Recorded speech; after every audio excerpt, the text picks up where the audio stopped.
하지 않는 우리 밥상에 올라있는 김치라고 생각을 하는데요. 저 역시 올해부터 한우가 양국의 김치 때문에 이슈가 많이 되어 있는데, 가장 중요한 거는 김치가 우리 거다, 중국 거다 이것이 아니라 누가 매일 먹느냐가, 이 김치가 매일 어디 밥상에 올라가느냐가 가장 큰 정체성인 것 같고요. 그러니까 우리가 말로 싸울 것이 아니라, 외교적으로 싸울 것이 아니라 우리 나와 있는 중국 유학생들한테 그래도 우리나라 전통 김장 문화를 알려주고 김치를 나누자라는 마음으로 이제 이 행사를 한분상회랑 같이 기획을 했고요. 지금 1000포기 만들다가 500포기 만드니까 너무 일이 쉬워요. 그래서 양념도 많이 했는데 이미 양념이 다 해놨기 때문에 저희가 오전에는 중국 직원들이 많이 왔기 때문에 양념 만드는 법을 이미 말씀을 드렸고요.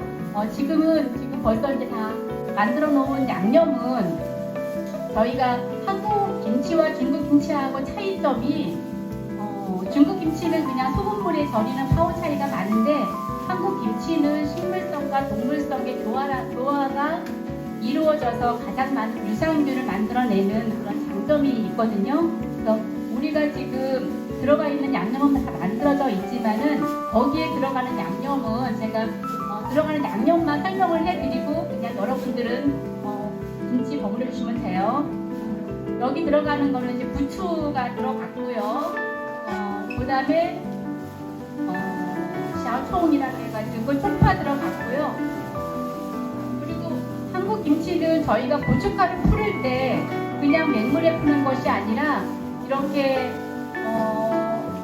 여러 가지 황태포라든지 멸치라든지 다시마라든지 다양한 물을 넣어서 우리가 육수를 끓였고요. 그리고 들어갈 수 있는 양념이 생강이랑 마늘이랑 양파, 그리고 무. 오늘은 특별히 여러분들한테 더 맛있는 김치를 해주고 싶어서 생새우하고 양파를 많이 갈아서 신선하게 오버리는 김치가 더 맛이 있을 것 같아요. 그래서 우리가 지금 김치는 배추 절이는 것도 중요하지만, 배추는 우리가 소금물에다가 한 6시간 내지 8시간 절이게 되는데, 이때 배추를 잘 절여야지만 배추가 물러지지가 않고, 가장 중요한 게 소금이에요. 소금의 단수를 잘 빼서 절여줘야 되는 거고, 여기 있는 양념을 잘 배합해서 우리 절인 배추에다가 한 켠 넣어주시면 되는데, 지금 이미 여러분들이 많이 만들어 보셔서 배추를 아주 예쁘게 만들어주고 있는 것 같습니다. 지금 여러분들한테 이미 다 절인 배추가 나가 있으니까는 한 켠 너무 많이 넣지 마시고, 너무 많이 넣으면은 짜요. 지금 저쪽에 많이 넣으시는 것 같아요, 우리 진 소장님.